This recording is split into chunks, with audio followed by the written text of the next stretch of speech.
Bonjour. Bon, aujourd'hui je vais vous expliquer, ou je vais vous raconter un petit peu comment c'est ma technique pour préparer un maté. Déjà, il faut commencer à dire qu'il y a plusieurs techniques, il y a plusieurs façons de le préparer. Si vous savez la vôtre, excellent. Le plus important c'est d'arriver à boire. Et aussi c'est important de faire une petite montagne parce que c'est comme ça que vous allez administrer votre herbe et comme ça on va la consommer à fur et à mesure. D'accord. Je vais commencer avec ma technique, ma façon de le préparer. On va avoir besoin d'une thermos. Si vous savez, si vous n'avez pas de thermos, c'est pas grave, vous pouvez utiliser la théière. Et moi j'utilise le récipient.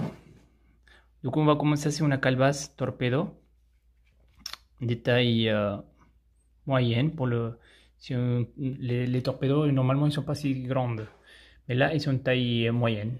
Ok, on va commencer pour remplir les 3/4. Maintenant on va couvrir pour faire mélanger un petit peu la poudre avec en fait la poudre et les feuilles. D'accord. Et en même temps, comme ça, on va enlever un peu des poudres de le maté, ok? Là, c'est une herbe qui il n'y a pas beaucoup de poudre, mais c'est très important la poudre aussi parce que ça va lui donner le corps le maté, ok? Mais beaucoup en plus c'est pas bon. Maintenant, on va mettre des côtés légèrement comme ça. C'est de côté.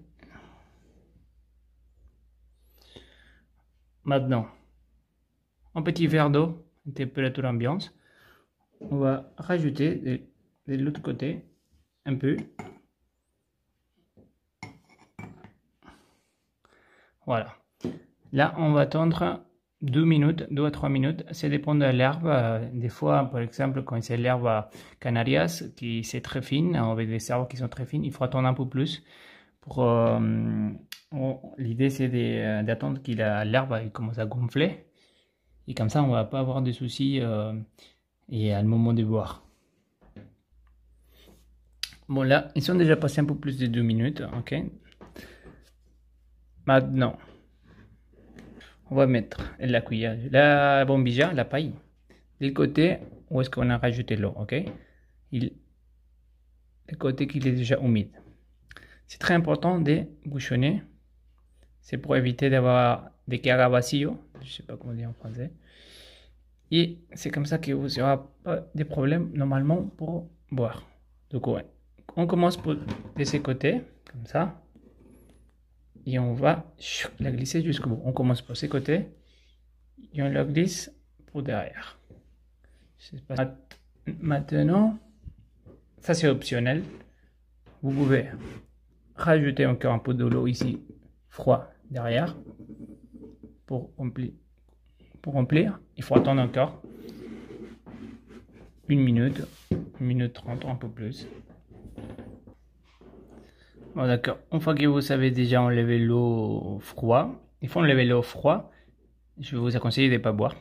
Moi, j'aime pas le maté froid. Et maintenant, on va faire la petite montagne, ok? Sans bouger trop la paille, hein?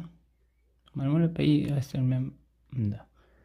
Il y a une autre technique aussi, que vous pouvez l'enlever complètement. Bah, ça, c'est pour faire quelque chose de plus sympa, ok? Je vais vous montrer les deux façons de le faire, si vous voulez. On enlève complètement la paille. On commence à faire tout joli notre petite montagne. Même si vous voulez qu'il vienne jusqu'au bout, vous pouvez les rajouter ici un peu plus. Ok, bon, ça c'est déjà. Tac, tac, tac. Maintenant, on remettra un petit peu la paille.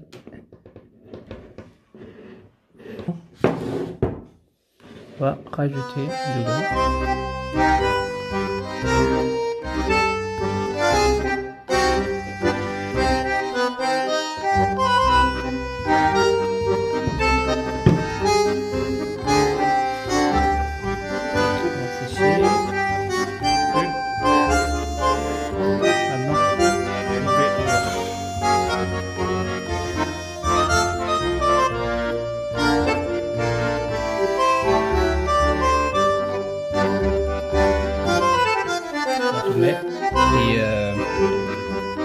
Voilà, et après il faut ajouter le vent au fur et à mesure.